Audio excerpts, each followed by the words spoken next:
Many of us are being flooded with information about the dual crisis of our time, the accelerating loss of biodiversity and the crushing weight of sovereign debt in the global south.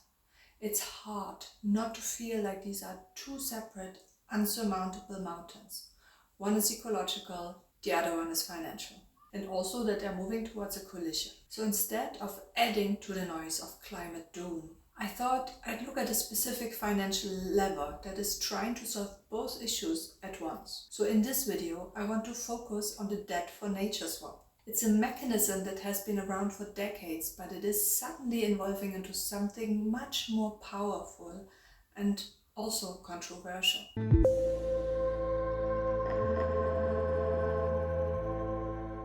So, let's start with an important point to consider.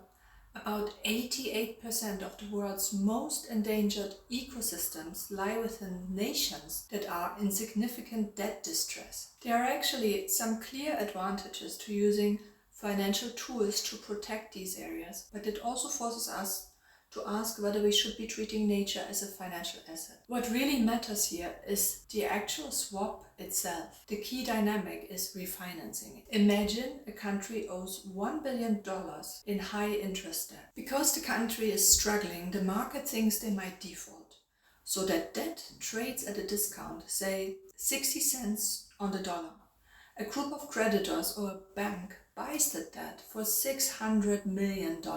And replaces it with a new lower interest bond, and the savings, so the original $400 million that are the difference, is funneled into a permanent conservation fund. According to data from 2024, the world's poorest countries spent twice as much servicing debt as they received in climate funding. Just a decade ago, these swaps were small bilateral deals between governments, like the 21 million Seychelles deal in 2015. Today, we are seeing blue and green bonds reaching into the billions, like Ecuador's recent 1.63 billion restructuring for the Galápagos. But this is where things get more complicated. Critics call this the financialization of nature. When we turn a rainforest into a security or a bond, we are essentially pricing a living system. And there is an ethical downside that we really shouldn't ignore. If nature has inherent rights, as it does in Ecuador's constitution, can it really be used as collateral in a debt negotiation? We can see this playing out in the shift from state-to-state deals to private market deals. By contrast to the 1980s, where a wealthy country might just forgive debt, today's swaps involve complex layers of political risk insurance, from organizations like the World Bank or the United States International Development Finance Corporation, the DFC. It's no longer just about conservation, it is about making risky countries attractive to Wall Street. And it is quite a complicated matter because even these massive deals won't close the $700 billion annual gap that's needed to protect global biodiversity. What's more is that these systems weren't built for conservation, they were built for extraction. Breaking that cycle requires more than just one-off deals. It requires a total rethink of how we really value the carbon sinks that keep the planet cool. So, is this topic really important enough to bring to your attention? Well, I think so.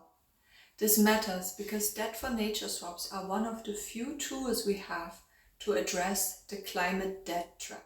When a country is drowning in debt, it is forced to liquidate its nature, cutting trees or drilling for oil just to pay interest. By flipping the ratio, we aren't just saving trees, we are giving these nations the fiscal space to survive a changing climate without destroying the very resources they need to endure it. I'm interested to hear how you see this. Does turning nature into a financial tool feel like a necessary pragmatic step or a dangerous precedent? Can you see any other options to solve both predicaments at once? Let me know in the comments. And thank you for joining me. I'll see you again soon.